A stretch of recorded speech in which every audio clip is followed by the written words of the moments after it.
অঞ্চলত ড্ৰপ আউটৰ ৰেটটো বেছি আপোনালোকে জিলাৰ তালিকাখনো দেখিলেও দেখা পাব যে সাউথ চালমাৰা মানকাছাৰৰ নিচিনা জিলাতে আটাইতকৈ বেছি ড্ৰপ আউট গতিকে ড্ৰপ আউটখিনি নিৰাময় কৰাৰ কাৰণে আমি বিভিন্ন ব্যৱস্থা গ্ৰহণ কৰিছোঁ তাৰে ভিতৰত আমি চাহ বাগিচা অঞ্চলত নতুনকৈ আমি বিদ্যালয় স্থাপন কৰিছোঁ চাহ বাগিচা আদৰ্শ বিদ্যালয় চৰ অঞ্চলৰ বিদ্যালয়সমূহৰ আন্তঃগাঁথনি উন্নয়নৰ কাৰণে ব্যৱস্থা গ্ৰহণ কৰা হৈছে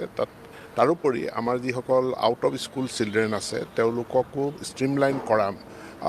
মেইন ষ্ট্ৰীমিং কৰাৰ কাৰণেও আমি ব্যৱস্থা গ্ৰহণ কৰিছোঁ আৰু মই ভাবোঁ যে অহা দিনকেইটাত আমাৰ ড্ৰপ আউটৰ হাৰটো কমি যাব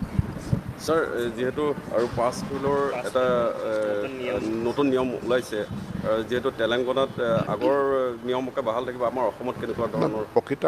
প্ৰকৃতাৰ্থত ৰাইট টু এডুকেশ্যন এক্ট পাছ হোৱাৰ পাছত সেই আইনখনৰ সংশোধনীও হৈছিল আৰু সংশোধনীটোত কোৱা হৈছিল যে যিবিলাক ৰাজ্য চৰকাৰে যদি ক্লাছ 5 আৰু 8ত পাছ ফেলৰ নীতি প্ৰৱৰ্তন কৰিব বিচাৰে তেতিয়াহ'লে ৰাজ্য চৰকাৰে সেই কামটো কৰিব পাৰে গতিকে আমি অসম চৰকাৰে আমি 2022 চনতে সিদ্ধান্ত গ্ৰহণ কৰিলোঁ যে আমাৰ 5 আৰু 8ত পাছ ফেলৰ পৰীক্ষা হ'ব আৰু বিদ্যালয়খনে সিদ্ধান্ত ল'ব ষ্টুডেণ্টজনক এবছৰৰ কাৰণে ৰিটেইন কৰা হ'ব নে নহয় তাৰোপৰি এই ব্যৱস্থাও কৰা হৈছিলে যে ফাৰ্ষ্ট এটেম্পটত ফেইল কৰিলে ছাত্ৰ বা ছাত্ৰীগৰাকীক আকৌ এটা পৰীক্ষা দিয়াৰ তেওঁক সুবিধা দিব আৰু যদি সেইটো পৰীক্ষাত পাছ কৰে তেনেহ'লে পদোন্নতি পাব এতিয়া এইটো মানে ইয়াক ইউনিফৰ্ম কৰি তোলা হৈছে গোটেই দেশখনতে কিন্তু আমি অসমে আগতেই ইয়াক প্ৰৱৰ্তন কৰিছোঁ আৰু মই ভাবোঁ যে ই আমাৰ ছাত্ৰসকলৰ মানে তেওঁলোকৰ লাৰ্ণিং আউটকাম এছেছ কৰা এইটো ক্ষেত্ৰত যথেষ্ট সহায় কৰিব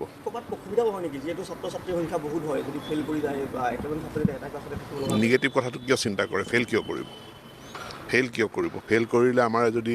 ফেইল কৰে তাৰ কাৰণেও আমি কাৰণটো বিচাৰি উলিয়াব লাগিব কাৰণ আমি ৰিমেডিয়েল ক্লাছৰ ব্যৱস্থা ৰাখিছোঁ গতিকে ফেইল কৰাৰ প্ৰশ্ন নুঠে মই ভাবোঁ যে 100%ই পাছ কৰিব লাগিব আৰু এতিয়া বিদ্যালয় শিক্ষাৰ গুণগত মান উন্নত হোৱাৰ পাছত আপোনালোকে দেখিছে যে মেট্ৰিকতো পাছ কৰাৰ পাৰ্চেণ্টেজটো যথেষ্ট বাঢ়িছে আমাৰ গুণোৎসৱত এ গ্ৰেডৰ সংখ্যা বাঢ়িছে আৰু মেট্ৰিকত 100% পাছ কৰা এই বিদ্যালয়ৰ সংখ্যাও আমাৰ বাঢ়িছে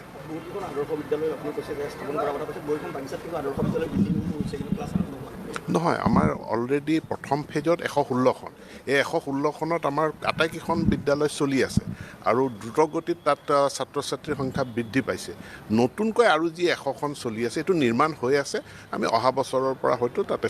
শ্ৰেণী আৰম্ভ কৰিব পাৰিম গতিকে আজি সুশাসন দিৱসত আমি ভাৰতবৰ্ষৰ প্ৰয়াত প্ৰাক্তন প্ৰধানমন্ত্ৰী অটল বিহাৰী বাজপেয়ী ডাঙৰীয়াক স্মৰণ কৰিছোঁ তেখেতৰ প্ৰতি গোটেই ৰাষ্ট্ৰ চিৰকৃতজ্ঞ হৈ থাকিব প্ৰশাসনক জনসাধাৰণৰ কাষলৈ লৈ যোৱাৰ কাৰণে প্ৰধানমন্ত্ৰী গ্ৰাম চড়ক যোজনাৰ জৰিয়তে প্ৰত্যেকখন গাঁৱক ঘাই পথৰ লগত সংযোজিত কৰাৰ কাৰণে ইষ্ট ৱেষ্ট নৰ্থ চাউথ কৰিডৰৰ কাৰণে আৰু সমগ্ৰ শিক্ষা যি সেই সময়ত তেখেতে সৰ্বশিক্ষা বুলি আৰম্ভ কৰিছিল এই সৰ্বশিক্ষা আঁচনি অভিযানৰ কাৰণে যি এতিয়া সমগ্ৰ শিক্ষা অভিযান আৰু এই অটল বিহাৰী বাজপেয়ী ডাঙৰীয়াৰ যিটো ভিছন আছিলে দূৰদৃষ্টিৰ কাৰণে তেখেতে সৰ্বশিক্ষা অভিযান আৰম্ভ কৰিলে আৰু সৰ্বশিক্ষা অভিযানে গোটেই ৰাষ্ট্ৰখনত শিক্ষা যিটো পাব্লিক এডুকেশ্যন বুলি কওঁ ৰাজহুৱা শিক্ষা ব্যৱস্থাৰ আমূল পৰিৱৰ্তন আনিবলৈ সক্ষম হ'ল কি ক'লে